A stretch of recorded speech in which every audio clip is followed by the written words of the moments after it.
This is Tuesday, July 1st. There are 22 days until San Diego Comic-Con 2025. Welcome to SDConCast, the official podcast of the San Diego Comic-Con unofficial blog. VANUHTEE go. Oh my god, I love LiveJournal, and my LiveJournal loves me. Current mood is hyperactive, current music, Refuse 73. I love the color scheme, it's pink and purple, it looks dreamy. Hello, everybody. I am your host, James Riley, and joining me on the podcast, as always, Carrie Dixon. Hey, guys. Thanks so much for joining us. And joining us for our annual chat about the movies of Comic-Con, senior reporter for Gizmodo and IO9, Germain Lussier. What's up? We're almost there. We're almost there. 3 weeks from tomorrow. Oh my god. Terrifying. Every year is terrifying. Yeah, it really is. Really is. So, how have you been, Germaine? What's new in your world? I don't know, the usual. You know, it's this big summer movie season, and it's weird because the summer movie season is kind of screwing Comic-Con because every big summer movie is coming out before Comic-Con. Yeah. And so, you know, it would have been so cool if Superman came out in August and we had a big Superman panel, or if Fantastic Four didn't come out the week of Comic-Con. You know, I think something's still happening with that, but we'll talk about it. And then, you know, Jurassic Park. There's so much. So I've seen all. I haven't seen Fantastic Four, but I've seen the other movies. So I've been busy working on Superman stuff and Jurassic stuff. So it's the best time of year, and now and you know, we're going to slowly start transitioning to those hallowed days in San Diego. So we're getting there. So we just jumped right into it, but let's remember, you can tweet us at SD_comic_con or use the hashtag SDConcast if you have any questions. You can also use the YouTube live chat, and we'll be keeping an eye on that. So let's just get right in. Well, let's get back right into it. Yeah. Okay. All right. So I think the biggest news, right, is what's not coming to Comic-Con this year in terms of movies. Marvel, they announced early on they're not going to be there, which, you know, makes, I know you guys have covered it, I covered it, but just anybody who's listening who wasn't sure, basically it's, they don't have anything. Like they have Fantastic Four anything to show. Yeah. Right. They have Fantastic Four coming out on the 25th, which will be out during Comic-Con, which same thing happened last year with Deadpool and Wolverine, and they decided to do like that big screening where they spoiled the whole movie for everybody in the world that wasn't at Comic-Con. And I've heard they're going to do, we know they're going to do something on the floor with Fantastic Four, have like the Baxter building or whatever. But I've heard and you guys have heard this too, they're going to do something else. And I was like, oh, it's got to be another Hall H screening. Yeah. And from what I'm hearing is like, they don't want to repeat themselves. That was all. So that was the only kind of feedback I got. And then I'm like, oh, what does that mean? Like, so a screening at the baseball stadium or something? And I just heard nothing. So I don't know what it's going to be, but we know very famously that there hasn't been a real good movie theater in the area for a long time. Yep. No, it's not like we can all go see Fantastic Four on opening weekend. So I don't know. I mean, I'm not sure what that could mean, but you know, I'm happy to further speculate. And then of course there's also but also to stick with the Marvel thing, they're shooting Avengers right now, the new Avengers, but it was supposed to come out May of next year, before the next Comic-Con 26. They got pushed back to December. So now they have a whole other Comic-Con to worry about. Yeah. And with that being the only movie in production, and they've already had to delay it to make sure they can get it all ready, the cost of flying people in, cutting a trailer, something for one movie that's still 18 months out, it was just deemed too much. I mean, even right now as we're recording this on Tuesday night, the final 3 episodes of Ironheart just dropped. So that's already gone. That's another piece off the puzzle for Marvel. So really, they just have the new Daredevil. There's a Spider-Man movie, but that's Sony, and Sony really hasn't been Comic-Con in a long, long time. Many years, yeah. And I mean, would it be the coolest thing ever if they showed up? Of course. Do I think that's going to happen? There's no way. No. So, and then the other thing with DC, like I said, Superman. Everybody will have seen Superman by the time Comic-Con is out. So, but there's also, they have Supergirl next year, and they just started. They will have almost getting ready to shoot Clayface. So they have things they could do, but they're not doing any movie stuff. We know this. We guys have talked about. The only thing they're bringing is Peacemaker season 2. Yep. Because that's coming out in the fall, I think. I don't know if there's a release date yet, but soon. It's in August, yeah. Okay. And everything I've heard is they're going really big for it, yeah. Yeah, I think they're gonna have like all kinds of themed crap. And Gunn will be there, so I'm sure people will ask him questions about Supergirl or Batman or whatever. But I mean, I was just at the press junket for Superman this past weekend, and there's like 200 people asking him a question. So if there was something news to break, it would have broke. And so I don't think he's holding anything for Comic-Con. I think they're legitimately just going to focus on the next thing, which is Peacemaker. And Supergirl, actually, let me just see exactly when Supergirl comes out next year. And of course, now my internet's on. But Supergirl is June. So it'll be out before Comic-Con. Yeah. But so sorry to anybody who wants to. But maybe by that, maybe they'll hold any kind of announcements of what's after Supergirl. I mean, maybe what happens in Supergirl will inform next time we see Superman. We will have to see. So all right. So those are things that aren't happening. Peacemaker is happening for DC fans, but that's not movies. We're talking movies. And then, like I said, I had heard, and you guys have already reported that Tron Ares and Predator Badlands are going big in Hall H, which is nice to have some different Disney properties. I'm super excited for Tron. Can I say what I was on the set of Tron last year, and it looks awesome. I don't think I can say that, but whatever. And and I just did. So I'm really excited for people to learn more about that.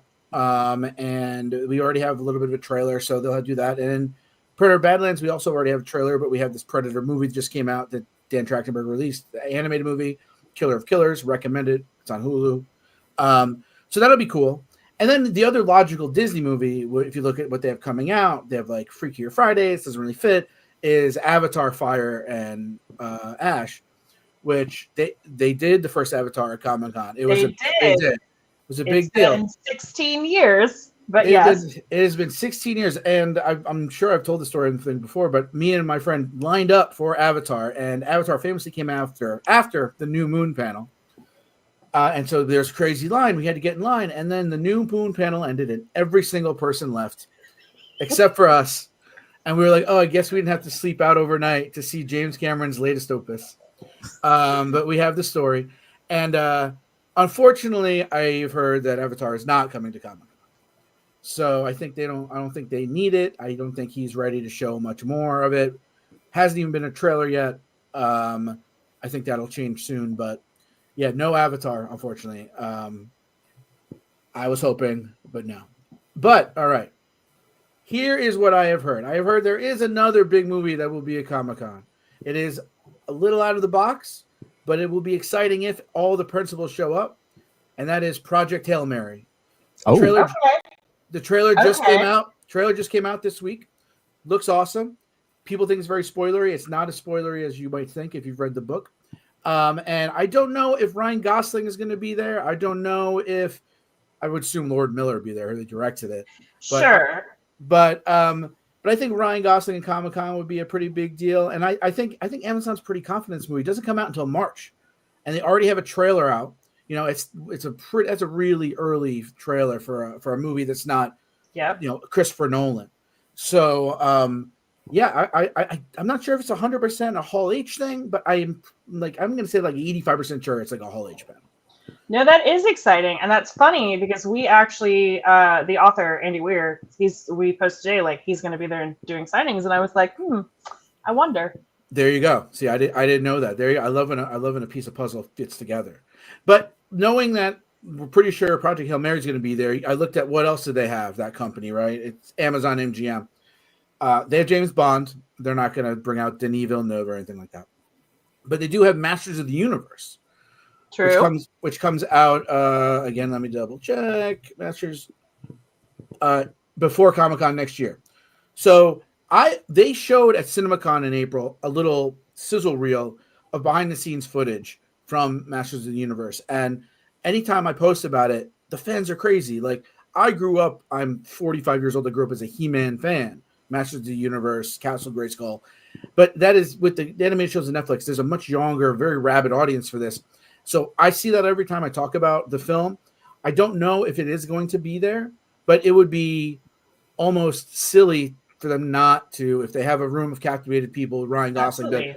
Also, we have this other awesome, huge Comic-Con friendly movie coming out before next Comic-Con. So I think that's a distinct possibility. And Amazon does tend to bring multiple properties when they do show up. They do. Yeah. Yep. So that would be cool. I also looked into a couple other things that seemed like really logical. Like today, Tuesday, they released the first trailer for The Running Man, right? Yes. Glenn I Powell. heard about that this morning. Yep. Edgar Wright's new movie. Edgar has I don't know if he's done his movies at Comic-Con before now that I think of it. Oh, Scott Pilgrim, duh. Yeah. Scott Pilgrim, yeah. Scott Pilgrim is iconic. Unfortunately, from what I'm hearing, is no Running Man. Because I was like, oh, Running Man is Paramount. They also have the Naked Gun a couple weeks later. That would be cool. Maybe show the Naked Gun. That's a perfect Comic-Con. I don't think any of that. I'm also looking at, I was like, oh, Universal. They have like 3 big horror movies coming up like right in this fall. They got Him, which is produced by Jordan Peele. They got Black Phone 2, and they got Five Nights at Freddy's 2. Five Nights at Freddy's 2 is Comic-Con, catnip. And I do not think, from what I've heard, anything is happening there. Another perfect one, Mortal Kombat 2, Warner Brothers comes out. I don't think so. We already mentioned how unlikely Spider-Man is. Sony also has the new 28 Years movie that comes out in January, as well as the Anaconda. And I don't think Sony has been there in so long. It would be, I think, a movie like Anaconda, remake-ish, reimagining with Jack Black and Paul Rudd would be perfect for Comic-Con. Show some footage would be great, but I don't think they're going to spend the money. So, a lot more things that I looked at that it didn't seem likely. 2 movies that also popped when I was looking at what's coming that feel like Comic-Con-y, that I don't know, plus or minus either way, would be the Toxic Avenger remake with Pete Dinklage and Elijah Wood. Yep. I saw it last year at like the world premiere at Fantastic Fest, and it's really fun and it's really gory and irreverent and smart about what it is. And that comes out at the end of August. I think that could be something. I feel like it's a smaller company that might want to do, splash onto the scene a little bit. Again, no information there, but just felt to me like the right fit. And the other thing was, this is Spinal Tap 2. It's an older audience, but I feel like, what else are those guys doing besides collecting checks for a Simpsons episode? You know what I mean? So I know Rob Reiner was just on The Bear, spoiler alert, but what else are they doing? Bring that movie. I feel like I haven't seen anything for that movie, and I think people. No, I completely agree. And in fact, when we did our roundup earlier this year, looking at what might come on, I was like, I actually feel like this has a weird shot. So yeah. Like I said, no, I have no knowledge of that or Toxic Avenger, but they're both smaller companies, and then where these days where a lot of the big studios are forgoing Comic-Con, a lot of these small studios are like, oh, if we have this budget, we need to do something with it. Why not make a splash, especially in a year? Again, we always say if Marvel doesn't show up or Warner Brothers doesn't show up, that leaves a void of excitement for people. What can we fill it with? And in previous years it's been literally nothing, but in some years it's something else. So one studio that we did not talk about, and we're going to go back to a bunch of the stuff that you information dumped on us, but Lionsgate. Do we think there's any shot that they bring anything? They've got The Long Walk in September. Yeah. They've got Now You See Me, Now You Don't in the fall. No. I know they have a couple of good things, and I think that kind of falls into the trap of they're done with Comic-Con. I just we're at such a point where these big conventions don't really fit. I was just even thinking, oh, what about Netflix? They have a lot of big things. They have the Stranger Things and coming out and stuff, and they've done Comic-Con before, but after they just did their own event, I don't see them spending. They rented out a huge arena and did a big live stream. Why would you also go to Comic-Con? It doesn't seem like a logical thing. I'm sure there will definitely be some Netflix presence. There will be some kind of Stranger Things activation booths, whatever. But I don't think we're looking at any kind of a big panel. You have more faith in Netflix than I do, Germaine. You don't think there's going to be a booth? There's got to be a Netflix booth. Does there? Maybe not. Maybe not. Maybe we'll see. Yeah, right. It just feels like such a missed opportunity. While we've talked about plenty how the studios are, it's not what it was 15 years ago. there's still a lot of people there, and so putting on a booth with some costumes and stuff, doing a signing, like those are way less, than like a huge panel where you have to cut things and fly in entourages. I mean, I guess a signing is like that, but I don't know. I just it's both nice that Comic-Con has become a little bit more chill in terms of the major pop culture, but also feels like a little bit of a wasted opportunity for a lot of these titles. So why do you think so many of the studios have scaled back their Comic-Con presence? Like, is it mostly budget? Because we all know entertainment is not in the greatest place in the world right now. Yeah. Or is it something else? I think it's budget. And I think now, I think social media has exploded to a point where they don't need it almost, I think, I mean, I'm not a person who's really like on TikTok, but like if one person films one thing, it's everywhere, and it's always been that case. But now it's just a lot bigger. That I think they found a lot different ways to spend that money in more targeted ways, as opposed to Comic-Con is kind of like a big spray of like your shower going like this. Where now they have the individual spray, like this influencer, that influencer, this person.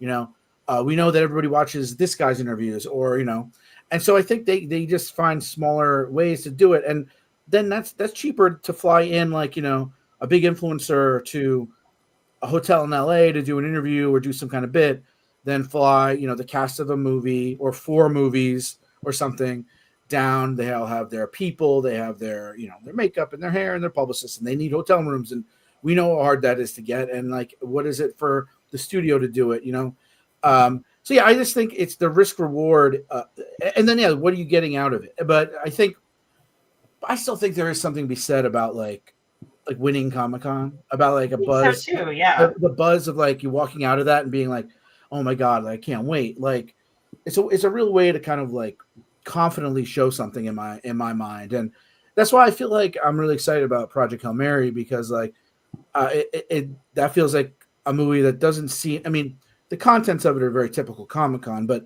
a movie that's that far out with these stars, like, and it feels very like 10 years ago Comic-Con kind of. Yeah. Yes, totally. So I'm excited. I think the trailer went over well for people, and I think like if they show more footage and get people excited, that'll just buzz. Again, though, it's March, so are people going to forget by then? Is it too early to do these things? Maybe they move the release date up. Who knows? But yeah, it's a whole different world for sure. That it is. All right. So again, that was a whole lot of information, and we're always so appreciative that you come on and do that. But let's go back and talk specifics about some of these. James, I think you have a specific question. Let's talk Fantastic Four. Okay. So they don't want to repeat themselves. That is what I was heard. So in the manner in which it was delivered, is this, we don't want to repeat ourselves, we want to do something else big and amazing? Yeah, I got that impression. It wasn't like we don't want to do anything. Okay. I think they want to acknowledge it. I just think bring us an offsite, Marvel. Right. Well, I don't know if it's, but we would know by now, right? You guys, they're putting all that stuff up, right? I mean, sometimes we do, sometimes we don't. Honestly, I mean, they did like that tiny one for Avengers, where like you went into like group therapy. We didn't even know that happened until after the convention. We were like, what? Mm-hmm. So it has happened before, quite frankly, where Marvel has actually done offsites that we literally had no idea happened. Yeah. No, the impression I got was that they want to do something. They're not going to forget that they have their most important movie in several years coming out that weekend. And again, like if people are flying in, like I am so fortunate that I'll probably get to see it earlier in the week, right? Most people don't get that chance. They go to see a movie Thursday night, Friday, Saturday. They're going to be at Comic-Con. So like, what are you going to do? Especially in a world where, you showed Deadpool Wolverine and then brought out every single spoiler character, and then it ruined it for everybody, which was great for, obviously it didn't hurt the movie that much. It made like over $1 billion. So yeah, I think they're going to do something. And I feel like it has to involve a screening. If it doesn't involve a screening, you're just promoting a movie that I can just like take a cab, and go see. So is it a party? Is it a concert? Is the movie live a score? I mean, just spitballing. Giacchino is going to be in town that week. Yep. I mean, let's do it, Mike. Let's go. I'm ready. I'm ready to see Mike. There's that whole area in the back there where they could do a concert, right? We've done it. We've done it before, back in the JJ days, when Star Wars did these kind of things. Yeah. So yeah, I don't know. Like, but yeah, the impression I got was, and then also like and maybe what that means is we want to do something different. Is like we're gonna do a screening, but not the light show, or but I don't know. I mean, we'll know in a couple of days when we get the schedule, in a 10 days. Yeah, when there's something that says TBA, we'll know. Yeah, exactly. TBA on Friday night in Hall H. You're like, oh, okay, that's the Fantastic Four screening, and so we'll see. Yeah. But also, those people, I don't know the logistics of it, but I think most of them are filming Avengers, so I don't know if they'd fly them in or not. But again, I don't know. But I expect something. In addition to some cool photo ops on the floor. Makes sense. All right, so let's talk DC. Peacemaker. Do we think that gets Hall H, or do we think that gets relegated to like Ballroom 20? I think it's Hall H. It's just I think just because of the I mean, John Cena get Hall H by himself, right? Pretty much. Right? So I think he commands that. I think the show commands that, and I think, and I think it's the fact that James Gunn was like, yeah, this is the one thing I did before I was in DC, really, that like we're making it part of this. It happened in the DC universe that I'm creating. It's got some weight to it. I mean, like we know that Frank Grillo's character is in that, is also in Superman. There may or may not be other connections. I wouldn't know.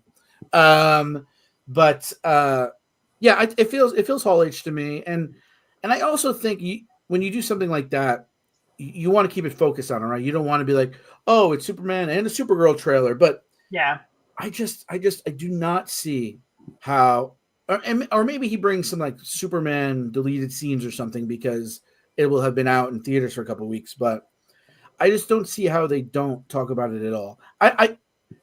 The future stuff. I don't think there will be anything. I did like kind of push back on some DC people to be like, "You're going to be there. What are you going to do?" And they're like, "We have Peacemaker." So, but yeah, I think it's 100% Hall H. If a show like What We Do in the Shadows can be Hall H, I think we can be Hall H. Yeah, I think so too. So I think we're both of the opinion Sony's not coming back to Comic-Con anytime soon. The last time they were there was actually for my beloved Venom. But they still do New York. So why do you think they prefer New York over San Diego? They did Craven last year, right? And New York Comic-Con and stuff. Yep, and they did like Ghostbusters 2 years ago. Oh God. I think it might just be a timing thing. Those were both fall releases or early next year releases. Comic-Con is just at a bad spot for them. But I know they're gearing up for Spider-Man. Again, they're not going to bring Spider-Man. We're not going to it's not. But you could bring Spider-Man, like fly in the director. We already know the title. Bring out, and the news is already out there that John Bernthal's in it. So what's John Bernthal doing in it? Is he in it with like Kingpin, or is he in it to fight the Hulk? I don't know. Or is it just Spider-Man? I feel like that movie is supposed to come out next summer. I think it'll probably be out kind of Comic-Con weekend next year. No, it's the week after Comic-Con, most likely. So yeah, I guess maybe then you wait for then you show it at Comic-Con next year if they do anything. But you're probably right. They'll be, and I'm sorry, I'm thinking out loud here. I think they'll be filming by the time New York Comic-Con happens in the fall. So I don't think they're going to get it either. But yeah, I think it's just that fall thing. And easier to get people to New York is also a lot of times what it is. Yeah, I could see that. Yeah, a lot of people live in New York. It's a lot more options of things. Logistics, it's easier than San Diego. Absolutely. All right. Well, that was again quite a lot of information. James, do we have questions in the chat? We do have a couple. I would want to point out. You mentioned Superman coming out before Comic-Con this year. Supergirl next year coming out. It's clear that DC doesn't have the same ideas about Comic-Con that Marvel does, where they say they program their schedule around reveals or whatever at Comic-Con. Yeah. So it's interesting that they're not using Comic-Con as like a touch point for their scheduling. I think they want to. I don't think they want to mirror Marvel. Like I think, like I was just doing an article about that. It's going to come out later this week, just about how I asked the actors this weekend from Superman, and I was like, "Hey, do you?" I was like, "You don't obviously can't tell me specifically, but do you know what the future holds for your character, right? Basically, do you know if you're going to be in future movies or what those future movies are?" And they could have been like, "Yes," and then just said nothing. But they specifically are like, "No, we have no idea," and James won't tell us. And I think they're lying, but also like there was also this other answer in there about James isn't beholden to that reveal. Like they would like it's a Marvel thing, the presentation with the big timeline, and that's Marvel's thing, and they think it's fun and cool, but that's not what they're going to do. They're going to make movies that are ready to be made, and the Marvel thing backfires literally every time. Like they've never ever put up one of those things and it comes out exactly like that. It's never happened. It never will, because they're like, we have Avengers coming out, in 2025, and you're like, great, and then they don't have a script or stars attached or anything, and like James Gunn, like they didn't plan on making a Clayface movie as like the third movie, but a script came in and they were like, oh, this is cool, let's make it work, and then they made that movie. So the only one that they came in with like as a world builder is Superman, and then I think once they had Superman, there are pieces in it, some big, some small, that tease out to what could be coming. So I think it's interesting. I love the way that Marvel leans into the marketing, but I think because Marvel leans into the marketing, DC is going to specifically avoid doing that to stay kind of on their own platform. Makes sense. Got to keep them separate so that people recognize the difference. Yeah. Okay. This is something that Just Hanging asked are we going to get a DC animated premiere this year? Because we didn't get one last year. Oh, you know what? I might have some information on that. Hold on, because I don't really follow that stuff too much, to be honest. But let me look at my emails here. And I had something. There was something coming for a Batman something, and now I can't find it in my email. The pressure is on. Hold on, I'm sorry. You're fine. Yeah, man, where is it? No. Live searching emails right now. This is the day that we searched for emails. Batman. I'm going to search by the person whose email I'm looking for. All right, we're going to look. Talk amongst yourselves. I'll give you a topic. No, I won't. I don't. While you're looking for that, we have a fun reader question. Nico wants to know, who is your favorite Muppet? Wow. What?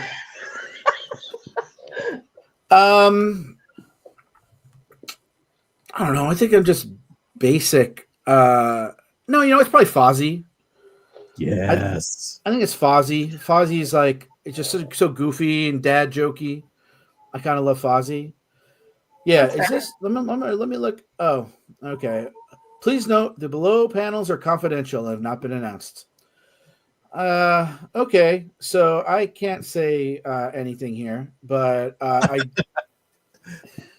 But it sounds like there's a decent chance that we get a DC animated movie. There might be something DC animated happening. Yes. All right. After all that, what a letdown. I am sorry. That's okay. That's okay. And then, we probably all know the answer for this, but a swag collector asks any likelihood of anything Star Wars showing up. Man, no. I mean, at least we have some things actually happening in the world of Star Wars, right? Mandalorian Grogu is coming out next summer. Starfighter shoots this fall.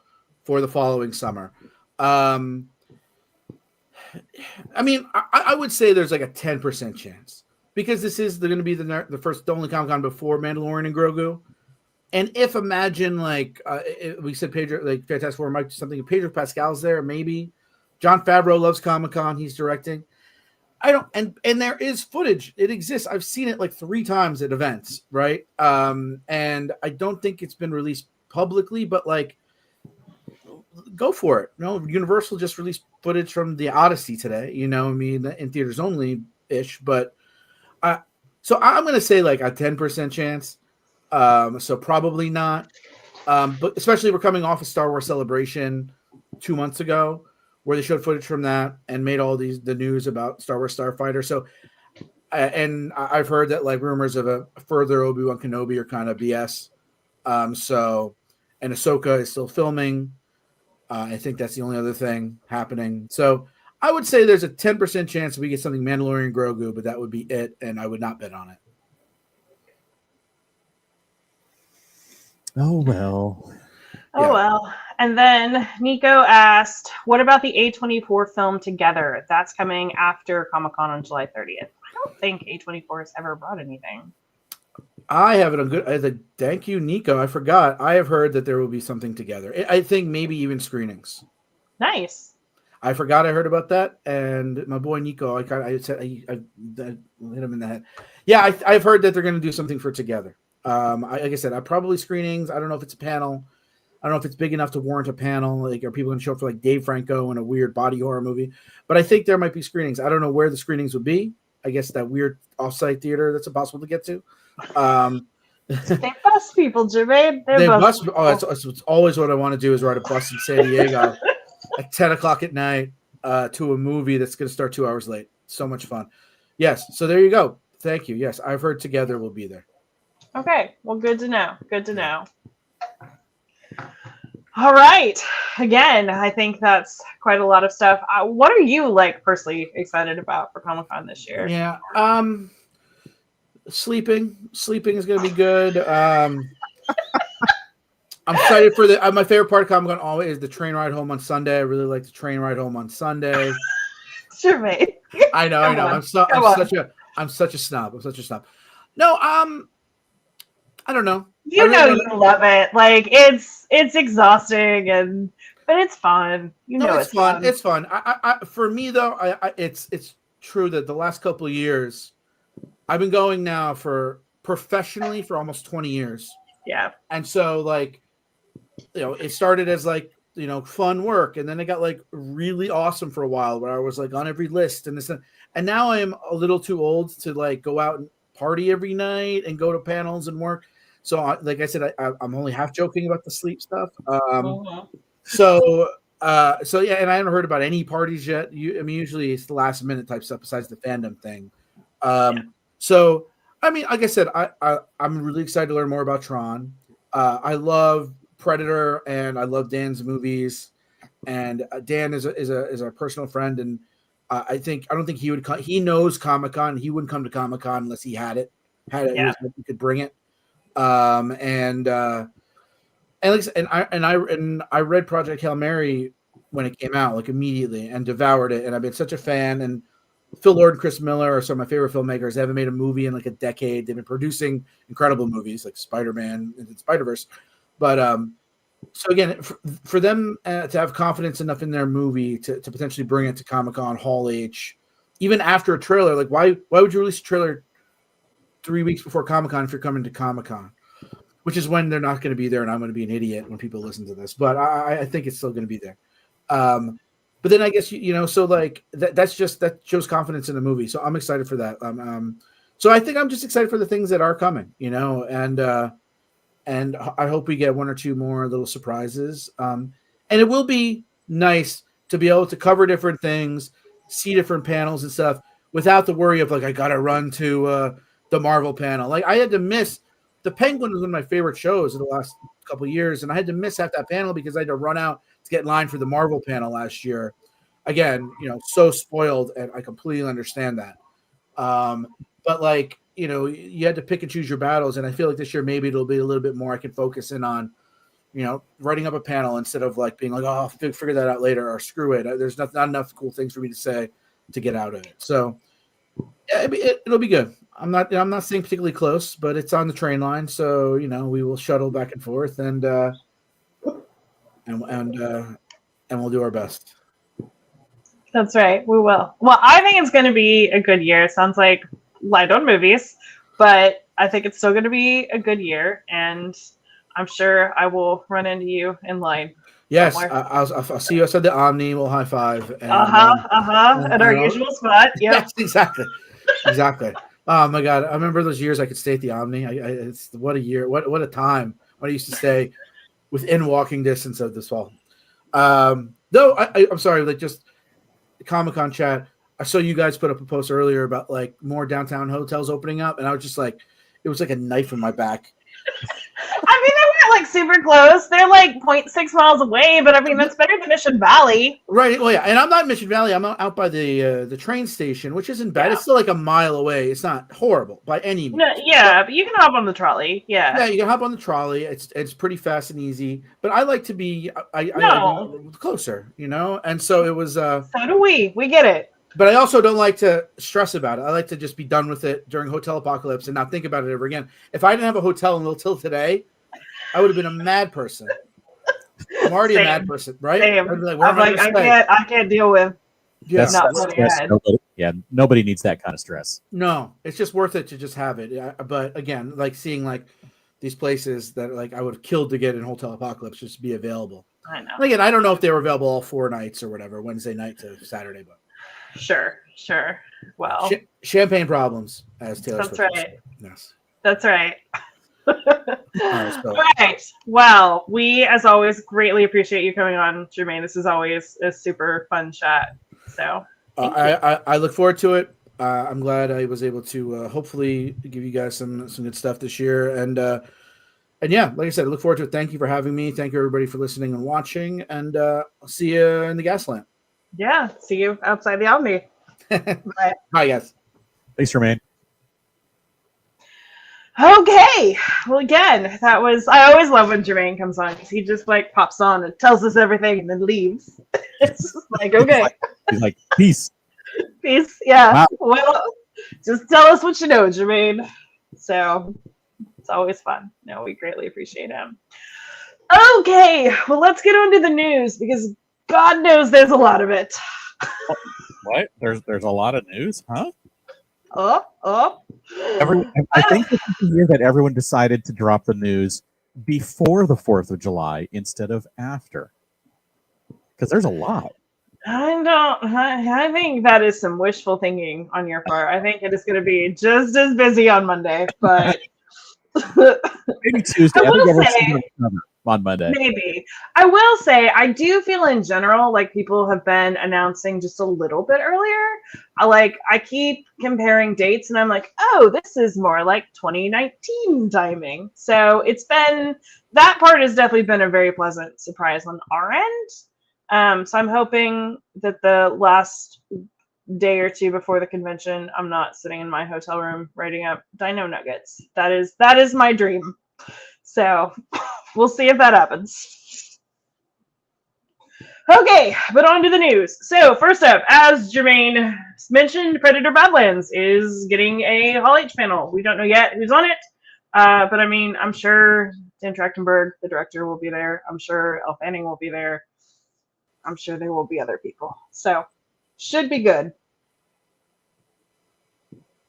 We have Sean and Carmel over at Parks and Cons have done a really nice visual guide to the quick eats of Comic-Con, running around the gas lamp to show you all the nice little places that you can get some food.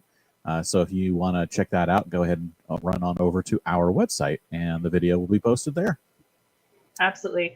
Comic-Con has made some changes to their ADA policy this year. The biggest change is that they're doing stickers now specifically for deaf attendees. All you have to do, obviously, is the same as before. Just go to the booth and ask for a sticker. But you will need that sticker now in order to sit in the yellow-backed chairs in like Farm 20 and Hall H that are specifically in front of the ASL sign interpreter, so that the deaf attendees get priority access to that. So just a regular ADA sticker will no longer allow you to sit in those seats.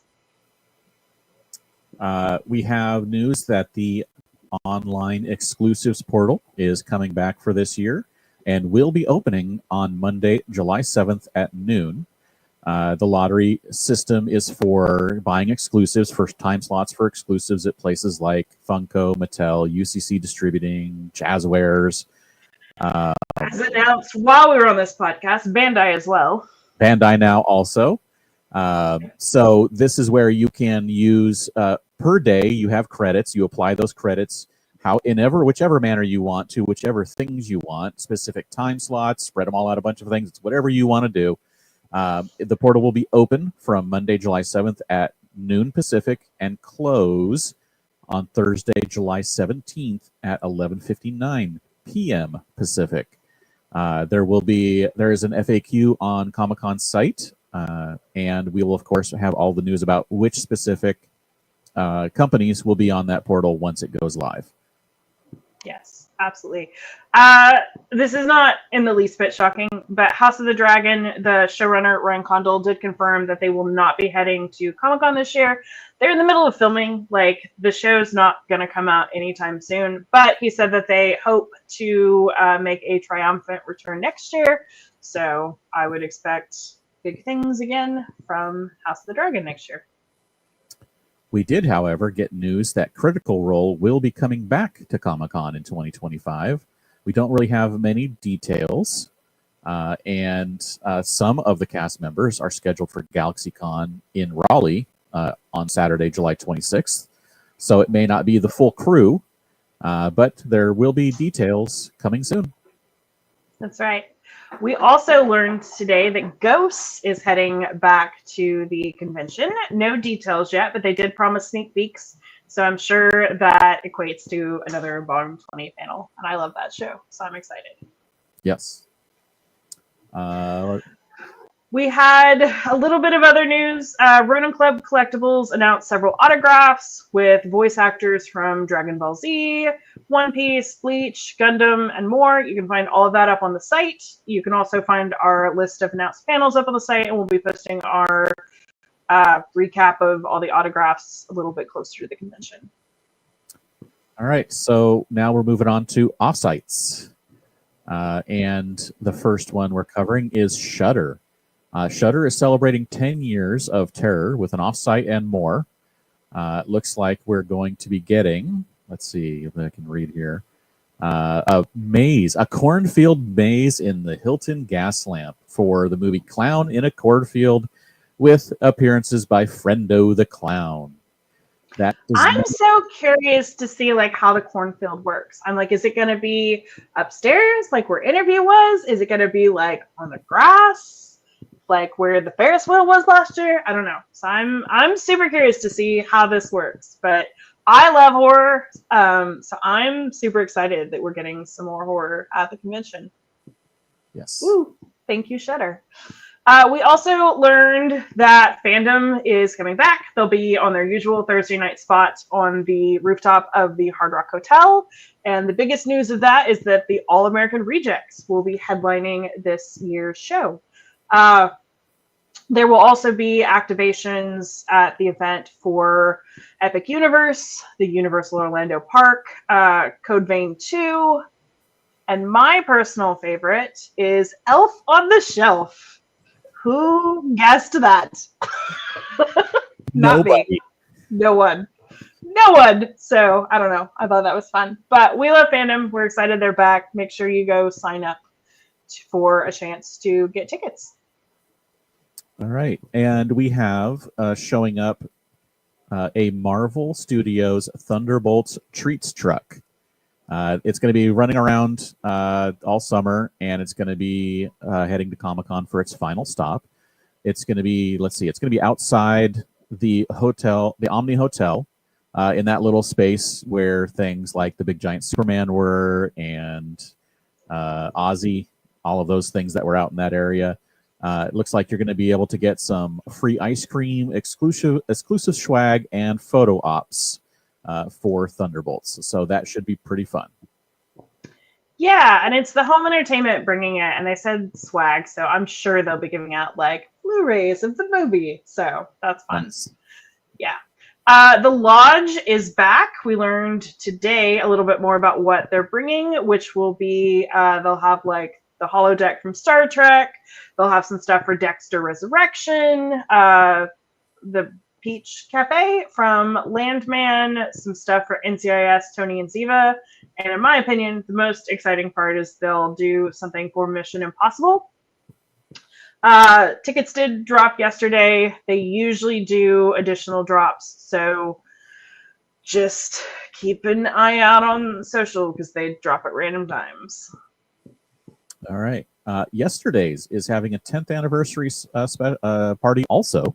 Theirs will be actually a couple of days before Comic-Con on Tuesday the 22nd from 7 to 10 p.m. at Stone Brewing in downtown San Diego, right next to the Santa Fe train station.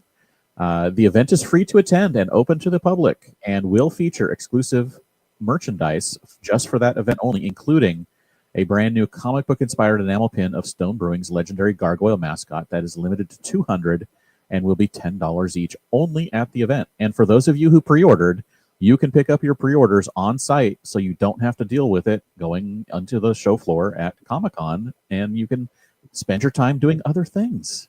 That's That's cool. So if you're in town early, here's a free party for you. Yeah, absolutely. We love yesterday's. We are giving away a pair of tickets to Mosh Isley, which is the best emo and punk party in the galaxy. It's the Star Wars themed emo night on Friday, July 25th. So you can enter to win a pair of tickets on our site now through July 5th. We have the Hello Kitty Cafe truck. Apparently, it's a lot of 10s because this is the truck's 10th anniversary with sweet treats, and they are celebrating. Now, Hello Kitty is 50, but the cafe truck is only 10. The truck will be in the interactive zone at Petco Park from Thursday through Saturday from 10 to 5, and then on Sunday from 10 to 4. And, of course, they're going to have all the treats that you expect, including things like new merch with keychains and bottles and mugs and tumblers and everything else. They'll also have a 10th anniversary pin, a water bottle, and some mugs. So just all kinds of things for the 10th anniversary. If you are a Hello Kitty fan, there will be plenty of stuff for you. That's right. Bandai announced a couple of things in the gas lamp. So Bandai Entertainment, which is the video game branch, will be doing a pop-up speakeasy for Little Nightmares 3. Details are still TBA. But they will also be doing a celebration for the 45th anniversary of Pac-Man. So details are definitely still TBA on that. I think we may have gotten a tease for that while we were on this.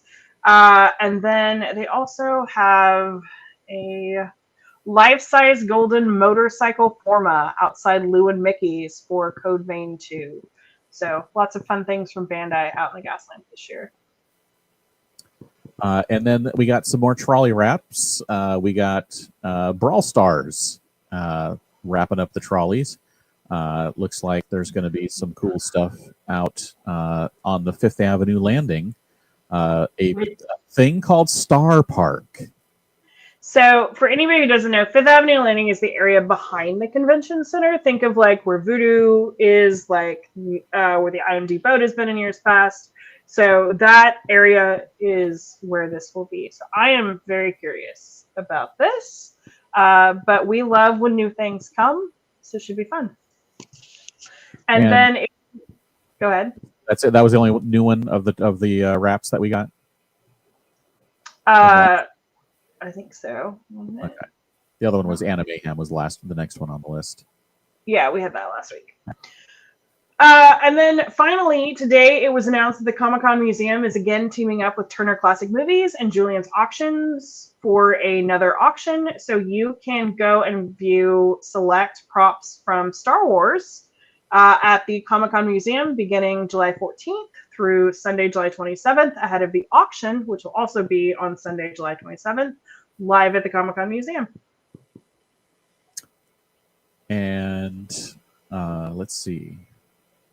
We have had other offsites, including Tokidoki just opened at the Comic-Con Museum. We learned also while we were there that they will be doing a pop-up with bait, details TBA, and you can go take a look at that exhibit on our site. Kim from Outside Comic Con took a look. And then Her Universe, if you want to attend that, we updated their wristband procedures yesterday, 2 days ago. Time is no meaning. And that's about it that we know on offsites at this time. So anything else that you think may be coming or hope may be coming, we don't know anything about yet. That's right. So let's answer this question real quick, because this is something that's interesting for a lot of people, since some people don't have badges for every day. What do we think is the busiest days of offsites during Comic-Con from Thursday through Sunday? I think it's definitely the weekends, because as someone pointed out in the chat, and they're correct, locals tend to definitely head down on the weekends, like to check out what's going on at Comic-Con. Yep. So I think Saturday is definitely the busiest. And then beyond that, honestly, like, it all just depends what is going on inside the convention center. Like, in years when Marvel's there, everything else is a real short line, and it's nice. It's not going to be that way this year. So that means I think offsite lines in general are going to be longer this year. Yeah.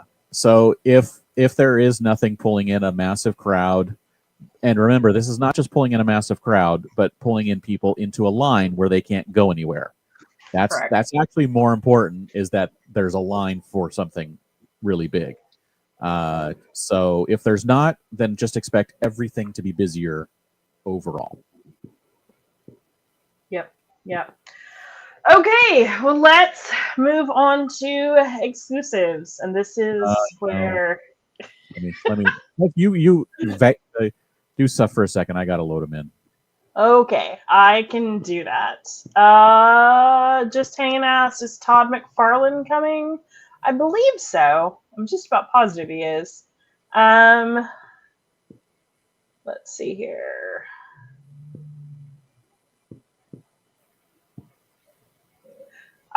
Casplay said, note that the Hello Kitty treats are not free, unlike Thunderbolts. That is correct.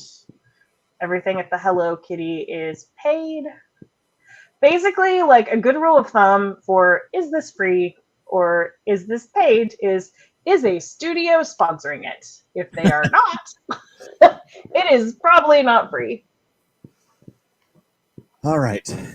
We're ready to go. And just so you're aware, folks, this is probably the most individual, different companies exclusives we've ever covered on one single podcast.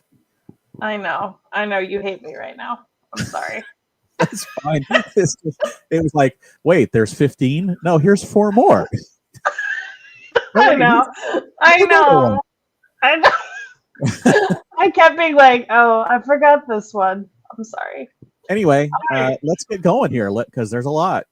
First up, this is just a very small picture of what is available from the official Comic-Con International merchandise for this year.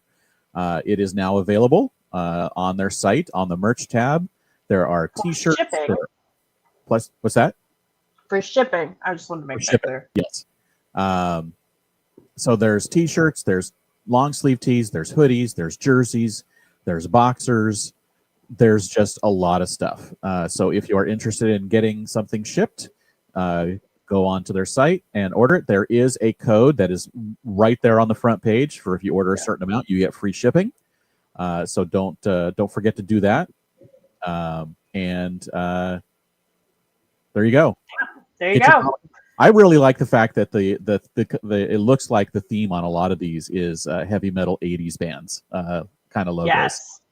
Which is so funny to me, because I'm like, yesterday's like San Diego tea this year was definitely very heavy metal themed. Yeah. So everyone was on the same wavelength.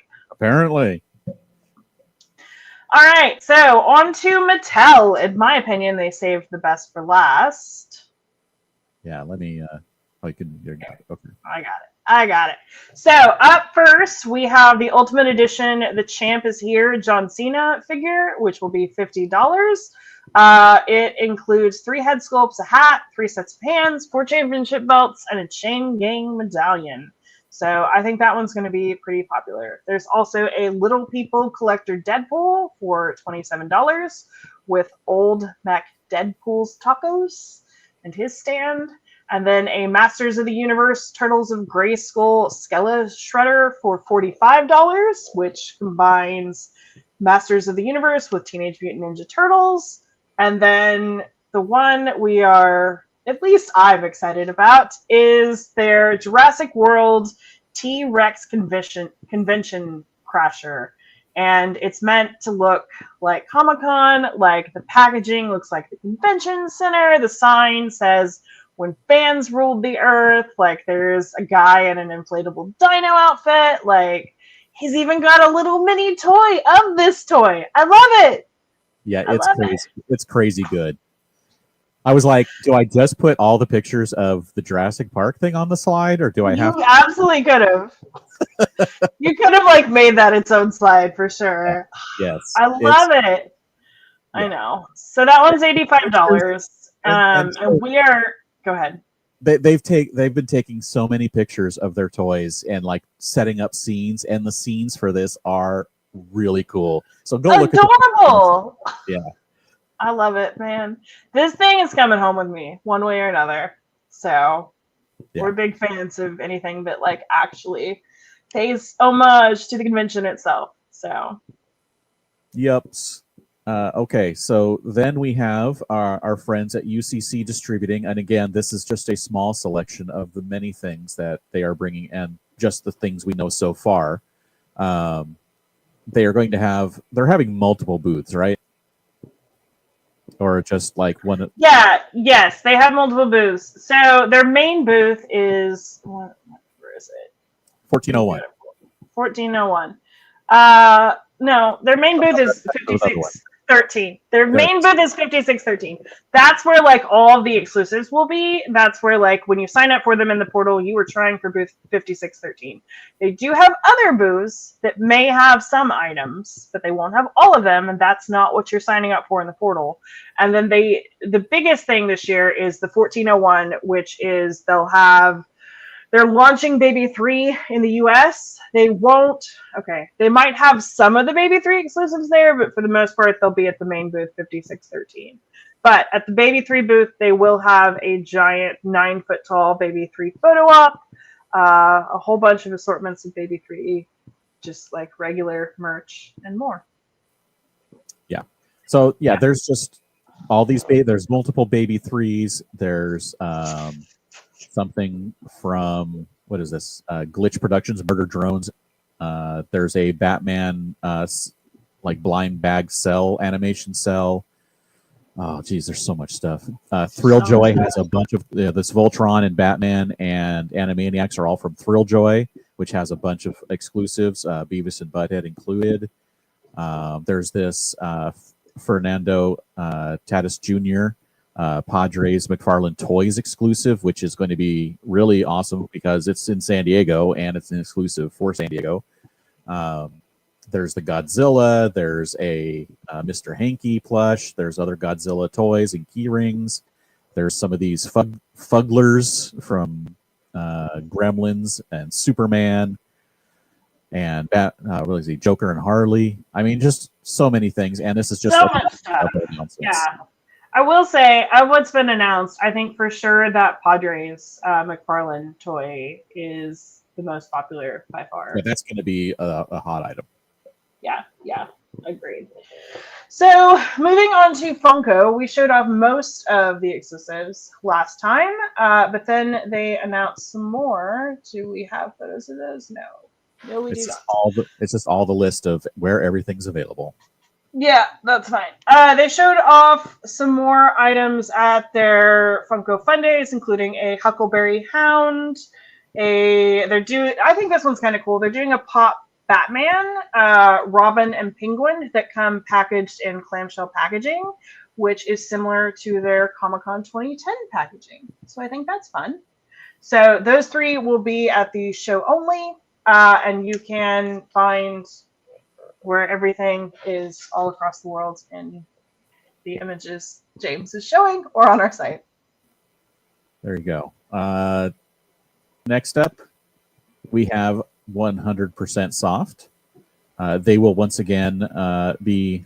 Oh no, they're in a new spot, booth 315, larger and more spacious. They are coming out with the Coven of Chaos Agatha All Along enamel pins for $16. The Crying Daredevil from Marvel's Daredevil Born Again for $12.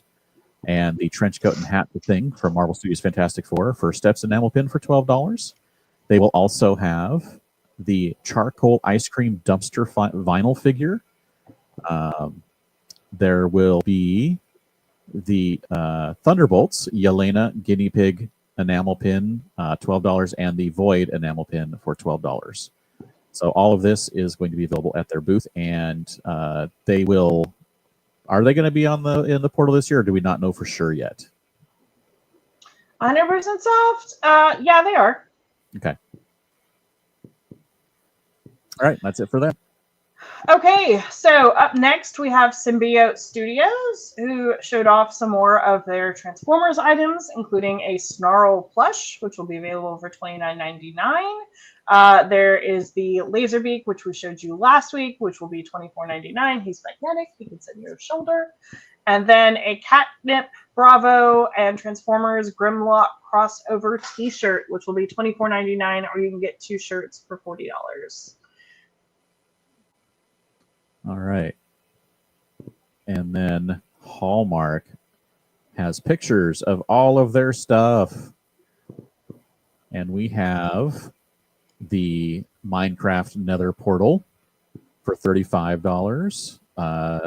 Limited to $1,500. The Star Wars Jawa Vintage Figure Ornament, $30. Limited to $3,500. The Trinity from the Matrix, $27. Limited to $12.50. The Picard USS Enterprise 1701G for $35, limited to $3,000. The Avatar Cabbage Merchant, $18.99. That one doesn't look like it is limited. At least we don't have the number. The Knights of the Old Republic Darth Nihilus from Star Wars, $30. Looks like it's going to be limited to $4,000. Superman and Crypto Pixel 8 enamel set, $19.99. The Snoopy enamel pin, $12.99, and the Darth Vader, $16.99, and that is all of the Hallmark stuff. Yep. So moving on to Monogram, they have been showing off more exclusives, including, I think this one's really fun, a Goofy Movie Deluxe gift set celebrating the 30th anniversary, and it comes packaged in it looks like the old VHS tapes. Yes. I showed that to my friend, and he's like, "Well, I know where I'm going now." Yeah, I love it. I think that's so clever. Good for them. They're also doing some exclusives for the San Diego Football Club, the MLS Messi, who is on the Miami CF. They've got a Stitch Bank that they're bringing. And I will tell you, I have never considered how much Stitch looks like a koala until I saw him in gray. But I was like, oh, he is a koala. Got it.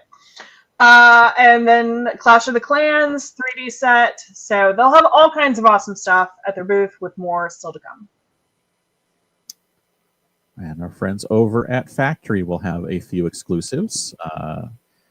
We have the Back to the Future Lion Estates scaled prop replica.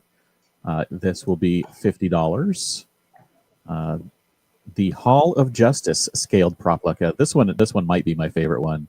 The Hall of Justice is just so cool. It's just such a nice callback. This will be $45. And the Jason Friday the 13th mask scaled prop replica will be $60. And those are all will be available at the show. Or you can pre-order it now for shipping after the convention. Nice. So, Little Shop of Pens is coming back, and they showed off 2 pens so far, including an officially licensed Jim Henson Glitter Puppeteer pen, which will be available for, you know what? I don't see a price on here, so I need to go poke him about that. But that will be limited to 500 pieces. And then there is also, he's doing a collab with Patrick for a Manilaverse pen, which will be available for $22 at both Little Shop of Pens and Patrick's booth. It's really cool when some of the littler vendors work together to create some.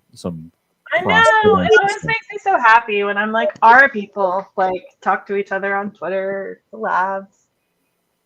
Makes me happy. I'm taking this one back. I'm sorry, you do not get to do the Taylor Swift exclusive. But I'm the reason why we have these announced. I don't care. I'm taking back the Taylor Swift stuff. All right, here you go. She will have more stuff next week. You can do those. All right, absolutely. Good. There we go. That'll be the stuff you care about. So Julie Boo, otherwise known as Julie Draw Stuff, is returning to Comic-Con this year, and she has so much Taylor Swift stuff, and I love it. So she's releasing an exclusive Reputation print and the debut of her Lover print. She basically like recreates the album covers. She's doing tote. She's got exclusive gold editions of those for Reputation and Folklore. She's bringing fleece blankets to Comic-Con. Those will be exclusive for 1989 and Lover. She's doing magnetic bookmarks for all the album covers. She's doing keychains for all the album covers that she's done so far. And she's also got these like beautiful lanyards featuring the 6 different album covers that she's done so far for $15. So head over to her booth, which is Artist Alley DD07, and pick this up. And she has that bundle too, where you can get. She does, yeah. All the Taylor stuff. That's right. Yeah, it is. You can get a bundle for $130, which is a $30 discount. And it includes 1 tote of your choice, 1 keychain of your choice, lanyard, a bookmark set, and then 3 prints of your choice. So it's a pretty good deal. All right. Up next, we have Beast Kingdom, who announced several exclusives this year. They will be offering limited online pre-sales beginning this Thursday, July 3rd at 7 a.m. Pacific time. They will have exclusives for Superman, Batman, Lord of the Rings Gandalf, and the Penguin. And I think that Penguin one in particular looks pretty freaking amazing. And he comes with 2 umbrellas, interchangeable hands, and both small and large penguin companions, so that you can have the penguin size of your choice. I think that's pretty cool. Yes, those are really nice looking figures. So they are, yeah. These are like really high end. Okay, next up we have Martin Shu, and he will be at booth 4530, and he's going to have just a bunch of new stuff, including this In Dreams, a retelling of the classics children's book Alice in Wonderland, where he does the artwork. There's just going to be, let's see, Ted Lasso Cat's art book, which you can online pre-order and get 20% off the art sale. There's going to be some Good Luck Cats, as you can see here in the picture. There's personalized wellness sessions with Miss Casey. You can get you drawn into a wellness session as a cat, which I think is really cool. I think so too. I think that's fun. And then a bunch of Severance drawings. 25. Those are, was a 3-piece set for $25 each. They are 5x7, and the pre-orders will be up soon. Yeah. Speaking of Severance, yes, Senquest, Jordan Dean, and Fanmail have teamed up for 2 exclusives, including a My Audi Goes to Comic-Con ball cap, which is available for, I think, $34.99, sorry, as well as a You're Not Alone metallic gold t-shirt inspired by Thunderbolts. So both of those are available for pre-order now for either booth pickup or shipping. And I think that I definitely ordered that My Audi Goes to Comic-Con hat. I'm not even at it. Next up, we have, as was teased by Germaine, Scott C. has some artwork that is coming to Comic-Con. We have some really cool Twin Peaks art. The first one is The Peak. It's 11x14 and will be $35. We have Concentrating on the Jays, another 11 by 14 for $35. It's an open edition based on Scott's original painting from 2011. We have Not Shown, MD on the Board, limited to 250 copies piece for $20. Do you know what, James? That one is the entire reason I put Scott C on this list. Really? Really? It just didn't fit. Here, we can show it. I don't know how, but we can show it. There we go. New tab. There we go. I'll show it in a second. We'll talk about that. You go on to yours, and I'll show it in a second. Okay. So Scott C is bringing a lot of amazing things, the most amazing of which is not currently shown. So, up next is Priscilla Wilson is bringing several exclusives this year. We already showed you her amazing water bottle, and don't forget that she's teaming up with artists throughout the like Artist Alley and throughout the convention to also do stickers that can work with the water bottle. Kid Heroes Productions showed off theirs at least, but Priscilla also showed off some dress-up magnets that she's bringing that we will show you here in a second. Do you want to show Mudang? Oh. Yeah, let me move it. Hold on, I was in the middle of other things here. That one? That one. Yeah. So this is the dress-up magnets. They are available for $20 each. And it features 6 different outfits and fun accessories. You can dress them up how you want. All right, let's show that Scott C print. That the only one that matters. It was. I'm like, come on, man. That's so cute. You didn't tell me. You're supposed to just like read my mind, James. Come on. Yeah. Come on. All right, this is MD on the Board, limited to 250 copies. It is a 5x7 piece, and it is $20. I love it. All right, thank you for indulging me. What do we have next? Up next is Tamashii Nations, which you actually got some more news like on this call. All right, here we go. We got pictures. We have, let's see, the portal. These things are going to be in the access to the portal now. So we have the Godzilla. Oh wait, no, this is one that we don't have because it was revealed. Yeah, that was just announced like on this call. Yeah, you'll see it next week. There's a Godzilla that looks awesome. Go look now if you want to see it now. There's Dragon Ball Great Ape. Was it Vegeta? I don't know. Yeah, 220. Robert's not here. I know. Dragon Ball King Piccolo, $100, and we have a Dragon Ball Beast Gohan, $90. Includes 3 extra faces and 3 sets of hands. Nice. There will be, and there, of course, there is more coming. So yes, and don't forget that they will be in the portal when it launches on July 7th. So don't forget about that. All right, so Effing Birds are back with some more foul-mouthed foul for you. They will be at booth number 2049, and they are bringing back a popular previous design for, it's basically Latin for fuck's sake. But they have a crest pen for that, which will be available for $16 at the booth. He is also bringing along some new enamel pens, some merit badges, his calendars, and more, some comics.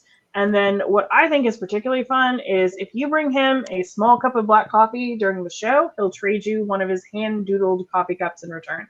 So that seems like a very clever way for him to stay caffeinated throughout the show with minimal effort. Yep. I mean, he may have like 8 cups of coffee just sitting there and just mainlining them all. He's like, no whatsoever. I would suggest maybe running, if you're in the area of his booth, run by to see if he needs coffee before you get one. Maybe. Unless he's sharing with everyone around him. Yes. Real quick, before we move on, I just want to say that Iron Souls said you need an anime fan on staff. We have an anime fan on staff. It's Robert. He's just not on this particular show. It's like Robert, come on the Yeah, shows. We'll have a bunch of yeah. reveals. Anytime there's anime stuff, I'm like, Robert, what is this? Tell me.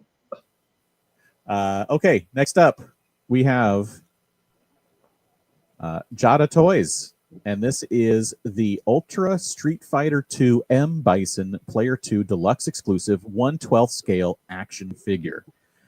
This thing's pretty cool looking, and it also features the Psycho Crusher and Psycho Power effects with display stands and a burning body accessory that captures Bison's iconic aura, which we saw, cool. I think, a picture of the blue part previously, and now we've got basically the whole thing where you can see, yeah. which looks, I mean, it looks really cool. It does. It does look pretty cool. Do we have a price? I don't see a price yet. No, there was no price. Okay. All right. So TBD. All right, and then Dizliz is bringing a couple of exclusives this year, including a Teenage Mutant Ninja Turtles watch, which it's inspired by the original 1987 animated intro, and several of them will be signed by co-creator Kevin Eastman. So you've got a couple of options. You can buy the unsigned version for $50. You can buy the guaranteed signed for $99, or you can get a mystery set, which has a 1 in 5 chance of being signed for $60. And it's just packaged really well. And it's nice. Then we have a SpongeBob SquarePants Band Geeks enamel pin set inspired by the episode Band Geeks, which will be available for, just like the other one, there's an unsigned version for $35, or there are versions signed by Tom Kinney, which will be available for $120, or you can get a mystery set with a 1 in 5 chance of being signed for $42. And the pen set includes several pens, including SpongeBob, Squidward, Patrick, Sandy, and Plankton. And then yesterday's has a bunch of new pins that will be there, including the Solo Leveling Sung enamel pin for $10, limited to 100. The Night Killer enamel pin, also 10 and limited to 100. We have some, let me see, what is this? This one is also Solo Leveling Venom Fang enamel pin, limited to 100 for $10. We have some, looks like some pins from Arcane, League of Legends. We have Jinx for $10, limited to 200. The Fishbones enamel pin for $10, limited to 200. And the Jinx Was Here graffiti enamel pin, limited to 100. White Lotus pin is $10, limited edition of 200. Hall Pass pin, $10, limited to 200. I like that. That's a pretty cool looking pin. The Praise Kier Goat pin, limited to 100. And the the Devour Feculence pin. Devour Feculence, yeah. $10. We all know what that means, though.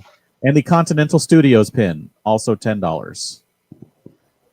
I am excited that we have any merch whatsoever for the studio at the convention. I think that's fun. That's fun. All right. So next up, sorry, I'm trying to do something in the middle of this.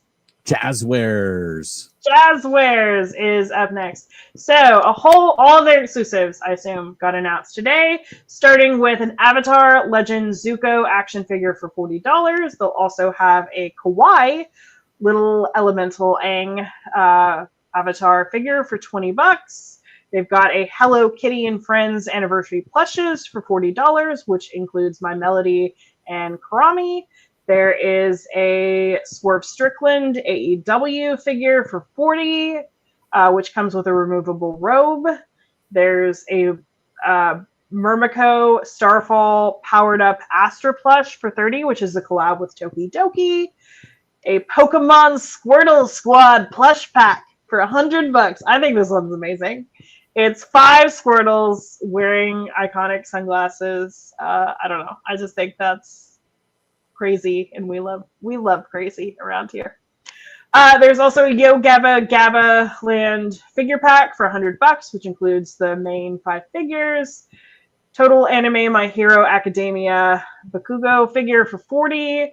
Several Squishmallow little plush food sets, including like American food, brunch, Asian, Mexican.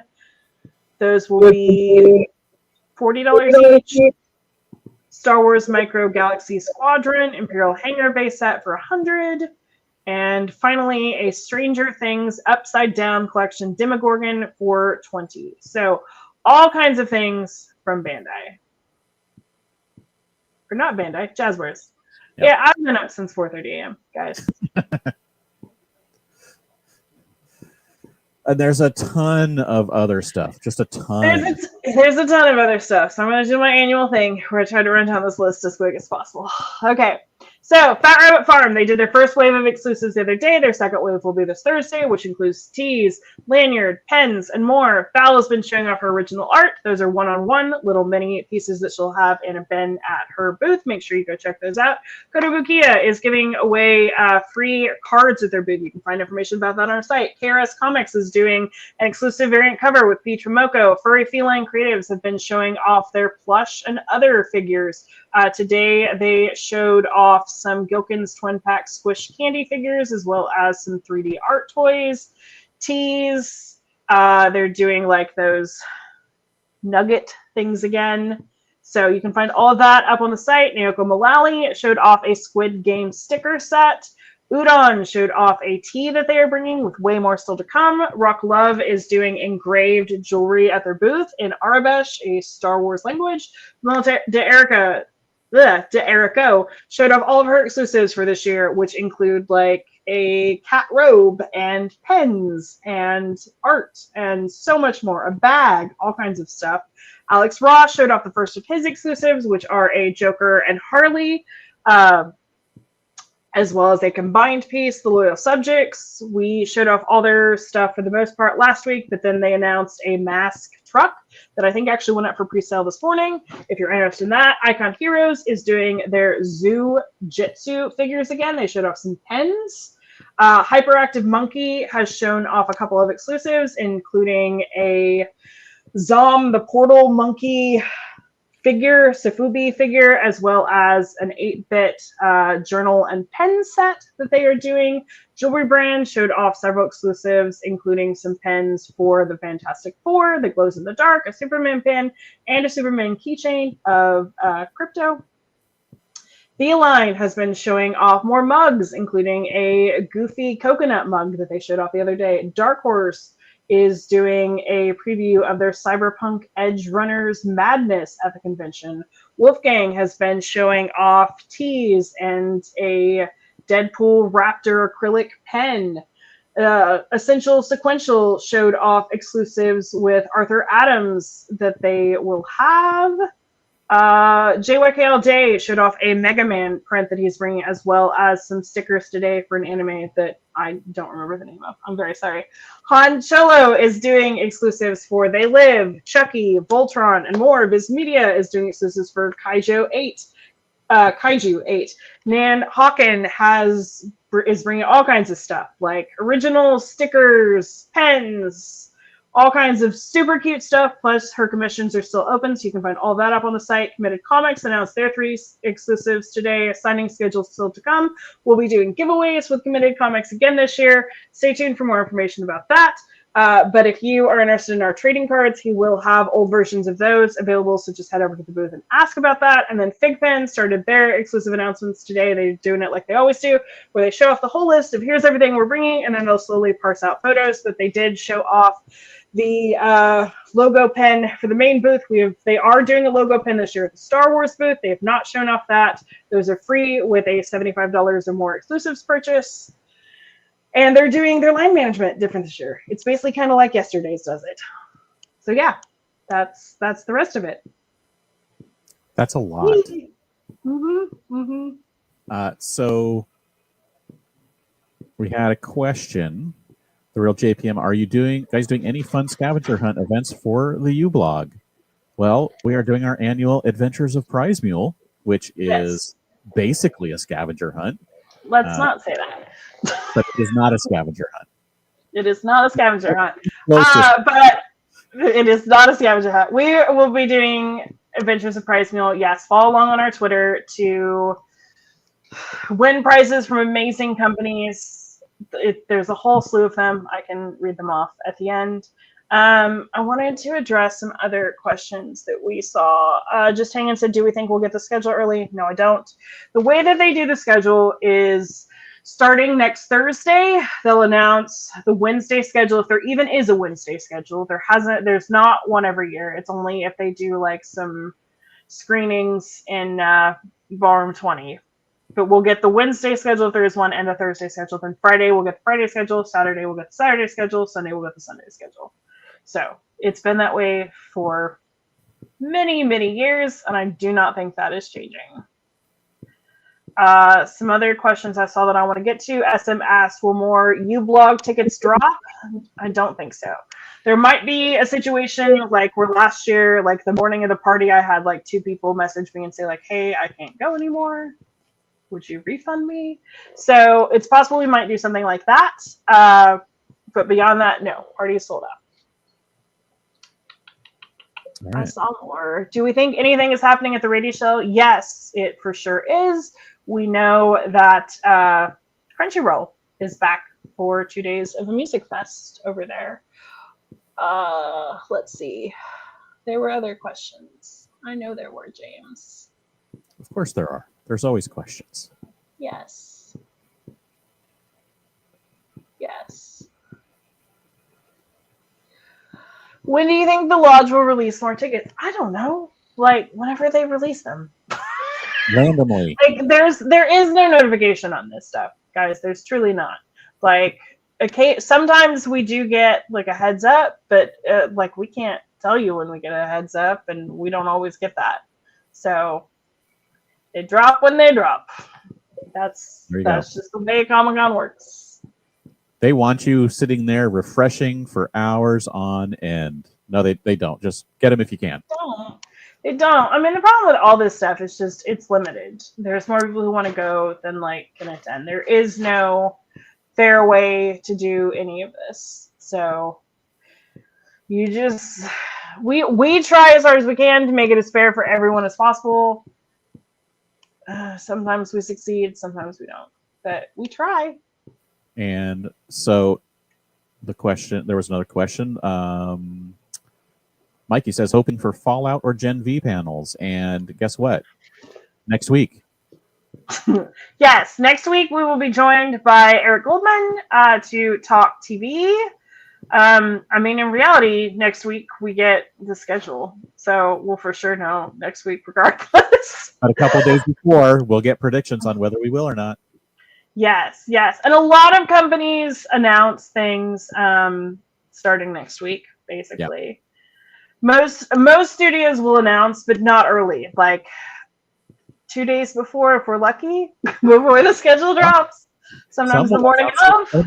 An hour before the schedule drops. Yeah, that has happened many years. But I will say, I think I truly know nothing, but I really think there's a very good chance we get Gen V. I would love Fallout. I don't know that I think there's a good chance for that, but I think there's a very good chance we get Gen V. So, any word on Lego? I have actually not poked Lego, so I should possibly go do that when we get off this call. But if there is Lego, I guarantee you it will be embargoed until preview night at 6 or 9 p.m. They do like doing them embargoes. They do. They sure do. All right. Any idea when we'll get the exhibitor list? God, I hope soon. I really do. Comic-Con put on their Toucan blog, they were like, we're going to start doing daily announcements on July 1st. Well, Comic-Con, it is July 1st, and I have not seen an announcement. So let's get on that. You got a few hours. Uh-huh. All right. I think that's going to wrap it up for today. Don't forget that if there are any contests running, we will have them on our contest hub on the site. You can check out anything that's running, any prize giveaways, any lotteries, any entries, anything. Yes. All that is up on our site. Let's talk about Prize Mule real quick. Let's give a shout out to our amazing sponsors. So we have so many amazing companies this year donating to Prize Mule. I have them on alphabetical list on our site. How quickly can I pull this up? Yeah, we just posted the new graphic just a couple hours ago with all the list of the people that are helping us out. We did. So far, with more still to come, our list of sponsors include Alex Pardee, Committed Comics, Factory Entertainment, Gallican, who do eyeglasses, Hasbro, Jazwares, The Loyal Subjects, Mighty Jacks, Monogram, NECA, Neopets, Priscilla Wilson, I don't even know. How do we say it? Roosevelt's. Symbiote Studios, Toddland, UCC Distributing, Upper Deck, Universal Pictures, What's Your Passion Jewelry, Yesterday's, and more to come. So yeah, that is quite the lineup. And what that means is that they are all donating something that you can get from a prize mule if you find them first, when we're all around Comic-Con for the 4.5 days of Comic-Con. That is correct. Yeah. So thank you so much to all of our absolutely amazing sponsors. We are so grateful, and we cannot wait to give a bunch of stuff away at the convention this year. We're also bringing back our friendship bracelet meetups. Time still TBA. They probably won't be posted until just a couple days before the con, but one will for sure be after preview night. So stay tuned for that. And of course, like you can trade outside of like our meetups, like just. I saw people trading in panels and at parties last year, everywhere. And I apologize, I don't remember who did, but someone made some super cute badge ribbons last year that say like, I have friendship bracelets, like ask me about trading. So I'm bringing those back, what I have left. So come to the Wednesday meetup, get one of those, and then you can trade with people all week. Yes. Nico says, I assume you all will show more updates on the official website. No, we will not, because we are the unofficial blog. We will show them on the unofficial website. We have nothing to do with the official website of Comic-Con. Nothing. Nope. Okay, I think that about does it. So we do, I guess not. We do have our attendee question of the week. If you have not already submitted for this week, please make sure that you do so. You can email all of your information, including photo, your name, and your location, over to ublogattendeeoftheweek@gmail.com. If you don't remember that, go look at our social, and you'll see the graphic. And we do have a Patreon if you appreciate the work that we do. So all the money that we receive goes right back into the site and our giveaways and all kinds of fun stuff for you guys. All right. I think that will be it for today. And so we will be back next Tuesday, a couple days before the schedule drops, to have another episode full of news and information. And our guest, as mentioned before, is Eric Goldman.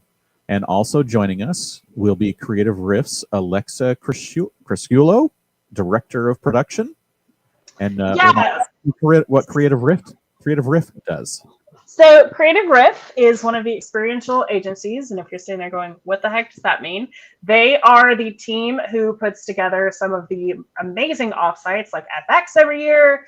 They did Ava Fest last year. They've done a bunch of offsites at the convention. So we're very excited to have them back on to talk about last year's activations and hopefully learn a little bit more about this year's. So should be fun. We're excited to have them on. All right. Okay. I think that is it. So and that means we're going to have both of our special schedule episodes next week. On the 11th and the 13th, we will have a breaking down the schedule, part 1 and 2. So make sure you tune in on that Friday night and Sunday late afternoon. That's right. You can sign up for our newsletter. The link is at the bottom of our site. Thank you all for joining us and tuning in and listening. Carrie, where can we find more of your work on the internet? You can find me on Twitter and Instagram at Carrie Dixon. James, where can we find more of your work on the internet? I am everywhere at Dan Regal, and on Twitch and YouTube at The Dan Regal, and I am on the Overexerted a Disney Lorcana podcast. Thank you to Beth, our producer, for editing the show and getting it into your ears. We are on iTunes. If you'd like to subscribe, the links are up in the blog. You can search for SDConCast. If you like what you've heard so far, please review us. We're also on Stitcher Radio and Spotify, and the links are in the show notes. If you want to get a hold of us, you can send us an email at info@sdccblog.com. Find us on Facebook at facebook.com/sdconblog, or tweet us at sd_comic_con. Thank you again for listening and watching, and everyone, go shawarma boo boo. I'm going to bed.